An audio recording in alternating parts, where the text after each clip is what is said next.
sebetulnya PDIP berupaya untuk mendekatkan pada Jokowi supaya Jokowi nggak marah betul lah pada PDIP. Padahal Pak Jokowi juga mungkin merasa ya udah saatnya lah saya bikin kekuatan blok sendiri kan.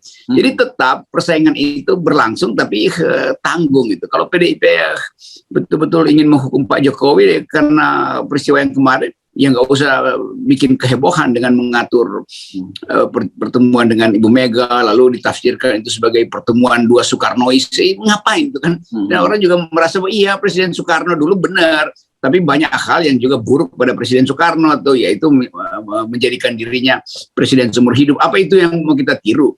Kan bukan itu kan. Yang ingin kita tiru ada cara berpikir Bung Karno yang kritis, yang logikanya bagus, metafornya bagus, cara menjebak orang dalam perdebatan bagus. Itu mestinya tuh. Jadi ingatkan bagian bagus dari cara berpikir Bung Karno. Itu yang nggak terlihat pada PDIP yang kader-kadernya tidak mampu berpikir secerdas Bung Karno. Itu aja. Jadi tetap terlihat yang cemas itu PDIP itu intinya. Pak Jokowi yang nggak cemas karena dia merasa saya udah punya musyawarah kerja, saya udah punya Ganjar segala macam tuh, dan tetap Pak Jokowi kendati masih meraba-raba arahnya, tapi dia merasa lebih firm sebetulnya tuh dalam politik kan. Jadi tersingkir sebetulnya PDIP kan, itu PDIP butuh rekonsiliasi dengan Jokowi, dan publik merasa ya berarti PDIP lemah dong. Katanya petugas partai, lo kok minta bertemu petugas partai, kan panggil aja mestinya kan. Jadi sinyal itu menunjukkan PDIP galau dalam menghadapi fenomena Aniesta itu.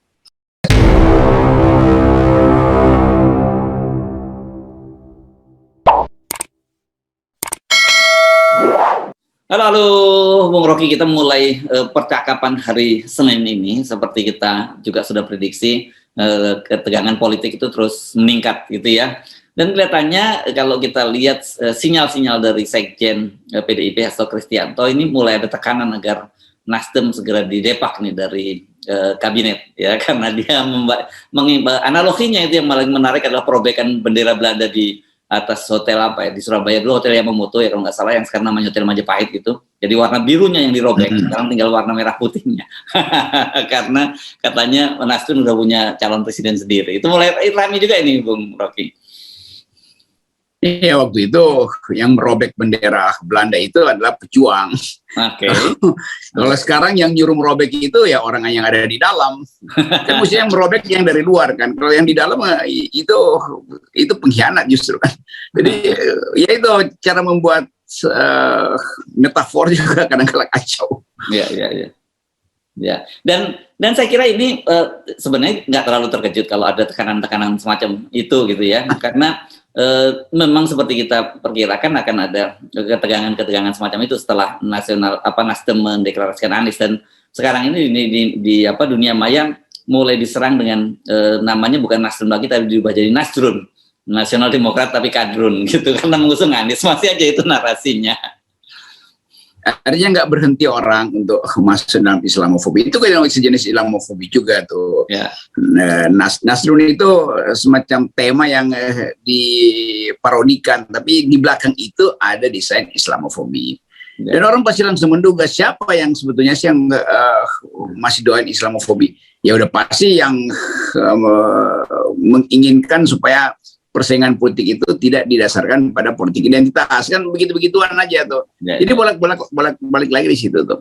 Tapi kalau PDIP itu dalam 2-3 hari terakhir ini sangat intensif untuk memojokkan Nasdem, itu artinya PDIP kehilangan energi untuk memajukan dirinya sendiri kan.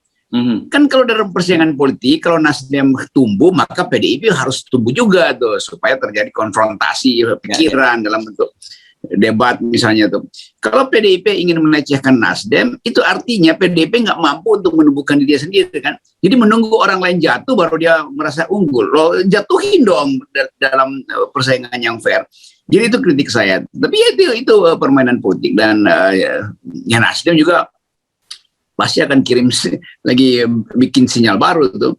Dan itu menunjukkan juga sekaligus memang ide dari Presiden Jokowi untuk hanya dua calon, dan itu yang bocor pada SBY memang sedang berlangsung tuh. Nah, PDIP akhirnya terbaca juga hanya ingin 2 calon, kira-kira begitu kan. Dan Hasto sih memang, Hasto juga menyampaikan hal yang sama, 2 calon. Ya, Ya itu, Hasto kan dari awal juga merasa bahwa efisien.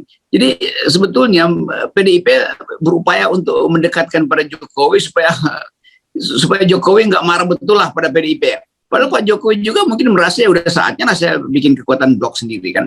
Jadi tetap persaingan itu berlangsung tapi tanggung gitu. Kalau PDIP betul-betul ingin menghukum Pak Jokowi karena peristiwa yang kemarin, ya nggak usah bikin kehebohan dengan mengatur pertemuan dengan Ibu Mega lalu ditafsirkan itu sebagai pertemuan dua Soekarnois. Ngapain itu kan? Dan orang juga merasa bahwa iya Presiden Soekarno dulu benar, tapi banyak hal yang juga buruk pada Presiden Soekarno atau yaitu menjadikan dirinya presiden seumur hidup. Apa itu yang mau kita tiru? Kan bukan itu kan. Yang ingin kita tiru ada cara berpikir Bung Karno yang kritis, yang logikanya bagus, metafornya bagus, cara menjebak orang dalam perdebatan bagus. Itu mestinya tuh. Jadi ingatkan bagian bagus dari cara berpikir Bung Karno. Itu yang nggak terlihat pada PDIP yang kader-kadernya tidak mampu berpikir secerdas Bung Karno. Itu aja. Ya. Dalilnya begitu. Ya. Dan sebenarnya kita dengan jelas kelihatannya kemarin pertemuan itu apalagi kan kita kemarin ingat bahwa Hasto menyatakan bahwa ini bicara soal kesinambungan pemimpinan nasional yang dimulai dari Bung Karno, Bu Megawati dan kemudian Pak Jokowi, dan itu artinya saya kira pasti mereka mengingatkan bahwa ya harusnya tetap jatuh ke tangan PDIP lagi gitu. Itu yang harus diingatkan oleh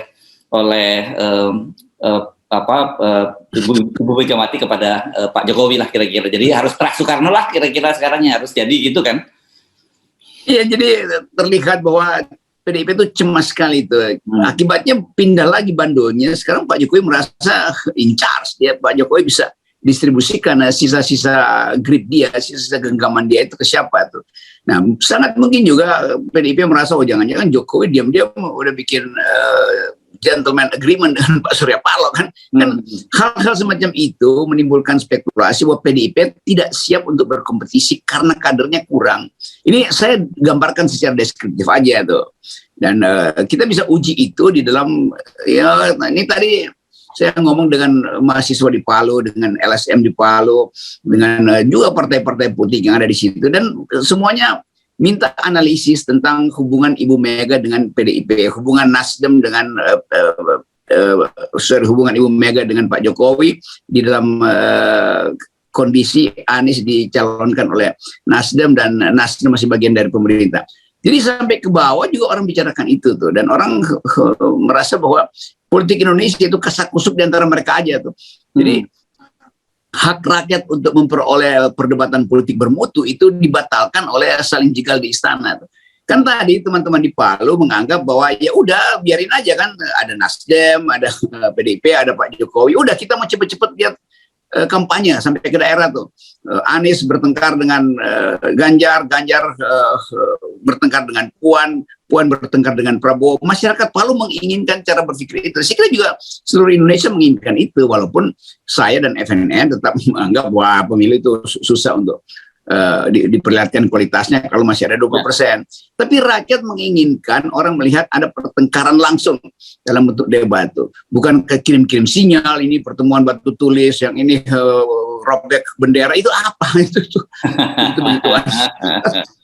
Nah, tapi kalau kita lihat sinyalnya, Bung Rocky, walaupun pertemuan sudah berlangsung di pertemuan batu tulis, kelihatannya ke Pak Jokowi agenda Pak Jokowi masih jalan terus sendiri. Kita kemarin mendengar P3 yang bergabung dalam KIB kan sudah mulai mendeklarasikan Banten, sudah mulai mendeklarasikan Ganjar Pranowo, dan ini kemarin di Jawa Timur Muskerwil, musyawarah kerja wilayahnya Muswilnya Jawa Timur juga menyebut 10 nama, ada nama Anies dan sebagainya, tapi tetap menempatkan Ganjar di urutan teratas. Nah, ini kan dan bukan kadernya sendiri malah kadernya sendiri Tat Yasin yang sekarang wakil gubernur Jawa Tengah malah ditempatkan di urutan ke-10. Saya kira kan ini kita tahu belakang bahwa ini bagian dari operasi politik dan merupakan sinyal gitu bahwa Pak Jokowi terus bergerak juga dengan agendanya sendiri.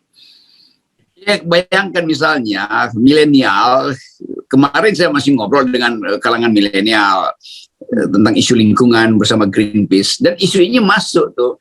Kalangan milenial merasa apa sih sebetulnya yang mau kita pilih, apa yang mau kita ikuti, apa tuh, ini orangnya siapa sih. Jadi ini pemilih pemula yang merasa terus nantinya apa yang mau dipamerkan dari kasakusuk itu, mereka mengikuti itu, mereka nggak ngerti itu. Kenapa mesti ada 10 sih, kenapa bahkan Nasdem juga dikritik, kenapa nggak satu aja dari awal Anies, kenapa mesti 3 kan. Kan bagi mereka aneh mencalonkan orang tapi ada 10 itu ya dianggap ini kok kayak sembunyi-sembunyian, ngumpet-ngumpet gitu, atau mau menang banyak tapi pasangnya macam-macam, lalu sebetulnya nggak ada yang diunggulkan.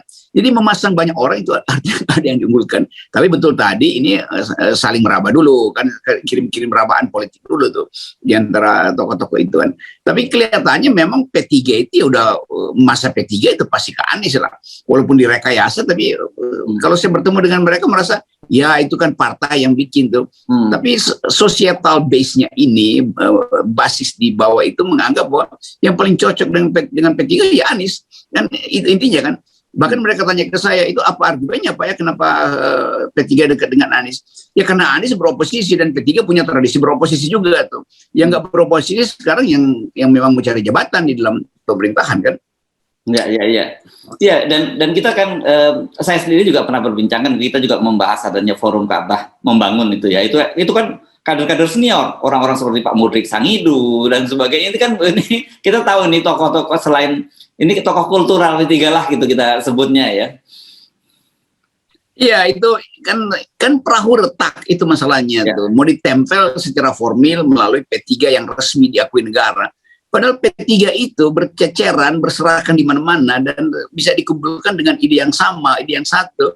Lalu nanti timbul kedua versi, nanti deklarasi di sana Anies, P3 juga masanya, yang di sana Ganjar, lalu orang bingung tuh. Tapi orang akan lihat ya kalau Ganjar deklarasinya rapi, itu artinya ada uang di situ tuh. Dan dideklarasikan oleh elit partai P3, sementara Soeharto Mono Arfa yang sebetulnya elite juga disingkirkan. Lalu orang merasa oh itu berarti memang hanya yang dikendaki adalah Ganjar, bukan hasil dari konferensi dari bawah kan itu. Jadi perpecahan udah pasti terjadi.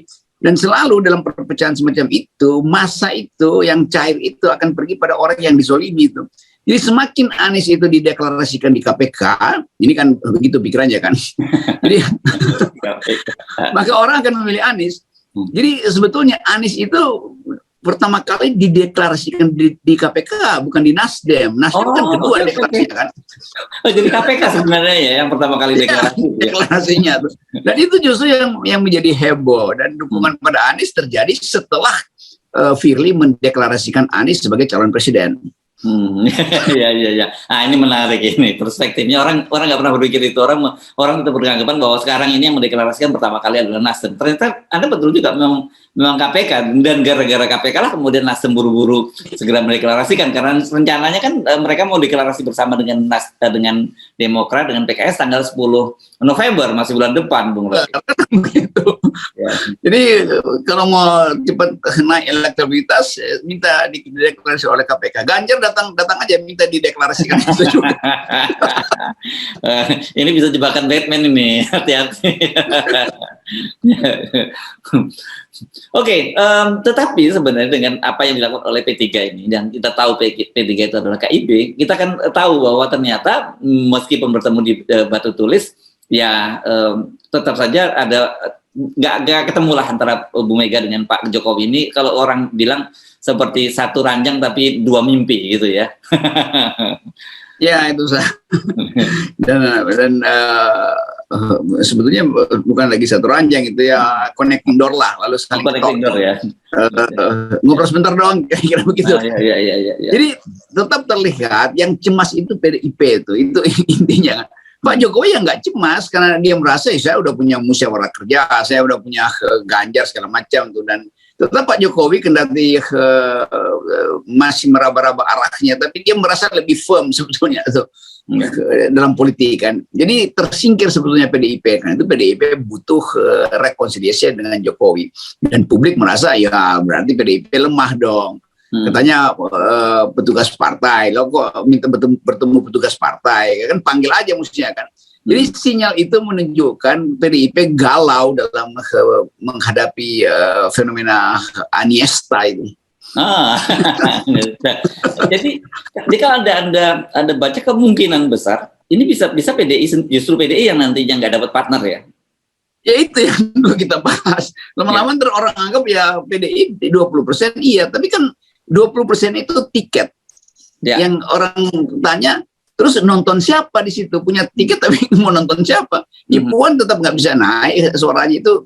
Padahal PDIP berapa minggu lalu bilang enggak, kami akan maju sendiri. Kalau maju sendiri ngapain masih bertamu ke Pak Jokowi kan? Nanti orang baca juga begitu, kangen ya, atau tahu lah bahwa Pak Jokowi itu sebetulnya potensial untuk bikin blok sendiri di luar PDIP kan.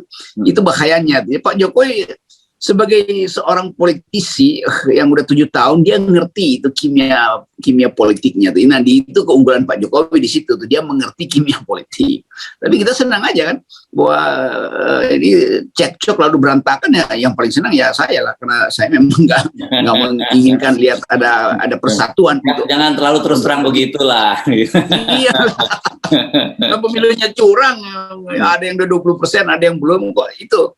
Dan kan saya usulkan terus supaya kan mestinya partai-partai yang nggak punya kuota 20% itu rame-rame bikin deklarasi bahwa kami membubarkan fraksi kami di DPR. Itu baru ada kejutan tuh. Kan nggak ada soal kan bubarin fraksi DPR kan bikin orang oh ya itu ada pemberontakan etis di situ kan. Ya.